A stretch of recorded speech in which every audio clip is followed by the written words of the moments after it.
నాకు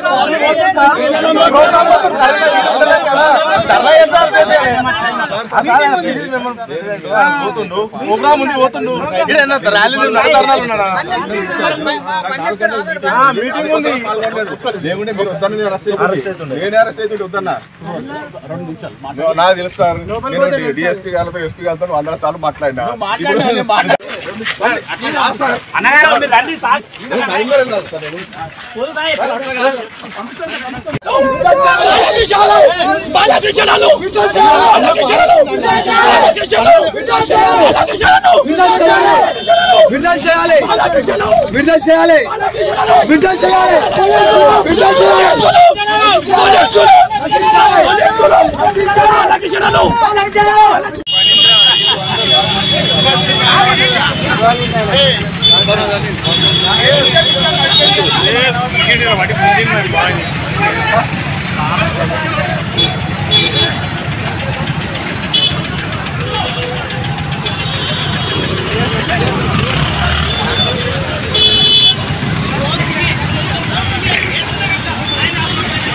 ఒక 3-4 రోజుల నుంచి కాంగ్రెస్ పార్టీ తరఫున ప్రచారము, కరపత్రము, ప్రెస్ మీట్లు మెడికల్ కాలేజీ మెదక్కు రానందుకు బంద్ అని చెప్పేసి ప్రకటించడం జరిగింది.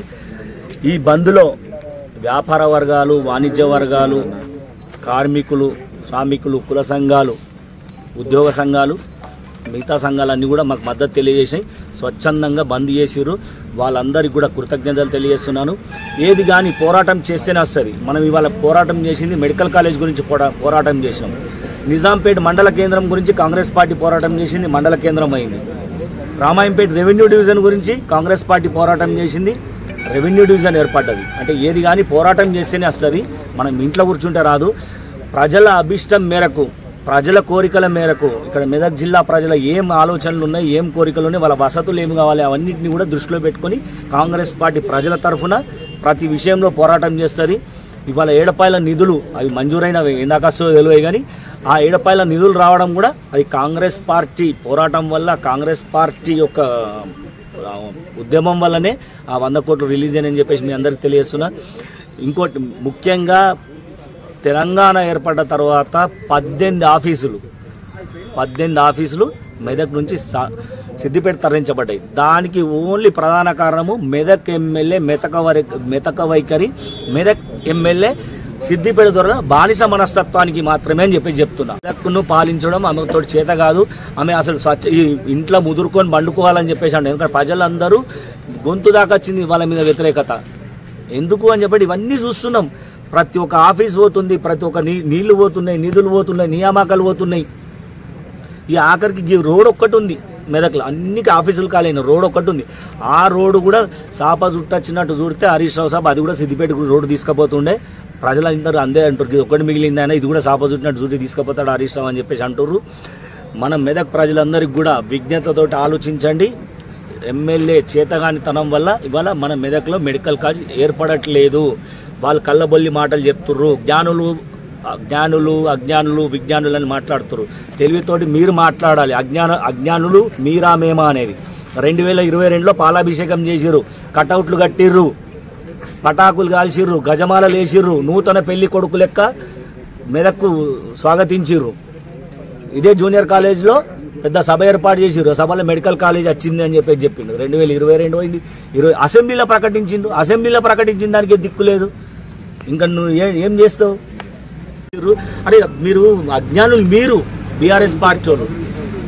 ఇంకొకరు చెప్తారు, చైర్మన్లు మాజీ చైర్మన్లు కూర్చొని ప్రెస్ మీట్ ఇచ్చారు. 40 ఏళ్లలో అభివృద్ధి అంది ఇప్పుడు అయిందని చెప్పి. అరే మీకు ఏమన్నా అసలు మీరు ఏమన్నా సోయి తప్పి మాట్లాడుతురా, సోయి ఉండి మాట్లాడుతురా అర్థమవుతలేదు. ఎన్నిసార్లు చైర్మన్ ఉన్నాయి మీరే కదా, కాదా? ఆలోచించరు మీరు. Print media, electronic media, social media వీళ్ళందరూ కూడా ఆలోచించరు. నా మీద ఏదైతే ప్రెస్ మీట్ పెట్టిరో బీఆర్ఎస్ పార్టీ నాయకులు వాళ్ళే కదా చైర్మన్ సీట్లో కూర్చుంది. 40 ఏళ్ళ నుంచి ఏం చేత కాదు. ఇప్పుడు కూడా మీరు చేత కాదు. మళ్ళీ మీరు గులాంగిరి చేస్తున్నారు దొరకు. మీరు నన్ను అంటే మీకు పదవులు వస్తాయి అనుకుంటున్నారు, నన్ను అంటే మీకు కాంట్రాక్ట్లు వస్తాయి అనుకుంటున్నారు. మెదక్ ప్రజలు అన్నీ గమనిస్తున్నారు. పోరాడితేనే ఏది కానీ సాధించుకునేది.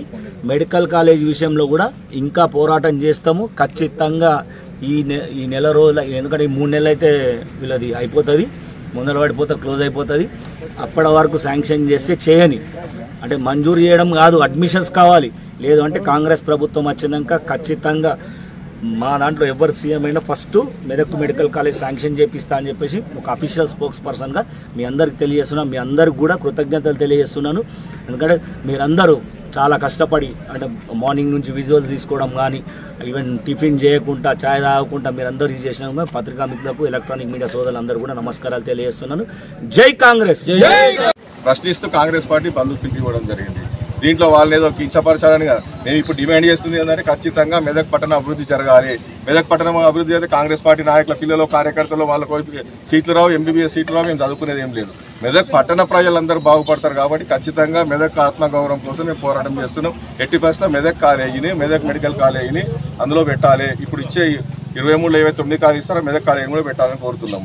అదేవిధంగా మన జిల్లానే చిన్న జిల్లా, కేవలం మనము 16-18 మండలాలతో ఏర్పాటు చేయడం జరిగింది. ఇంతకుముందు ఆర్డీఓ కేంద్రం ఎంత ఉందో ఇప్పుడు అంత ఉంది. కాబట్టి మనకు వచ్చే ఆఫీసులన్నీ మన సౌకర్యాలు మనం కల్పించుకుంటాం తప్పితే మెదక్ లేకపోతే రాబోయే 3 నెలలు ఎన్నికలు ఉన్నాయి. ఎన్నికలలో రేపు పొద్దున ప్రభుత్వం మారొచ్చు, ఏదైనా కావచ్చు, కేంద్ర ప్రభుత్వం మారొచ్చు, రాష్ట్ర ప్రభుత్వం మారొచ్చు. ఎవరు మారినా మెడికల్ కాలేజ్ మళ్ళీ మెదక్ పాతగతే పడుతుంది. కాబట్టి ఇప్పుడు ఉన్న 9 మన జిల్లా మంత్రి, మన జిల్లా ఇన్ఛార్జి మంత్రి, మన జిల్లాను దత్తత తీసుకున్న మంత్రి గారు ఉన్నారు. కాబట్టి ఖచ్చితంగా మీరు ఆరోగ్య శాఖ మంత్రిగా ఉన్నారు కాబట్టి మీరు మన జిల్లాను ఎందుకు పెట్టలేరు? ఫస్ట్ ప్రియారిటీలో మీరు సిద్దిపేటను పెట్టుకుంటారు, సిరిసిల్లం పెట్టుకుంటారు. ఈరోజు మెదక్ స్వచ్ఛంద బంధుకు కాంగ్రెస్ పార్టీ పిలుపునివ్వడం జరిగింది. ఆ పిలుపుకు స్వచ్ఛందంగా వర్తక సంఘాలు, కిరాణా వర్తక సంఘాలు, అన్ని కుల సంఘాలు మద్దతు ఇవ్వడం జరిగింది. స్వచ్ఛందంగా మెదక్లో బంద్ ప్రకటించడం జరిగింది. బంద్ ఉద్దేశం ఏమిటంటే మెడికల్ కాలేజీ ఇస్తామని చెప్పి మాట తప్పారు కాబట్టి ఇమీడియట్లీ రేపు 16 మెడికల్ కళాశాలలు ప్రకటిస్తున్న దాంట్లో మనం మెదక్ లేదు అనే తెలిసింది కాబట్టి బంద్ పిలిపించడం జరిగింది. ఈ బంద్ స్వచ్ఛందంగా చూసుకొనైనా రేపు మెడికల్ కాలేజీ ప్రకటించే దాంట్లో మెదక్ మెడికల్ కాలేజీ ఉండాలని చెప్పేసి ఉద్దేశంతో ఈ బంద్ ప్రకటించడం జరిగింది. ఈ బంద్ స్వచ్ఛందంగా బంద్ చేసిన అన్ని సంఘాల వారికి కృతజ్ఞత తెలియజేస్తున్నాం.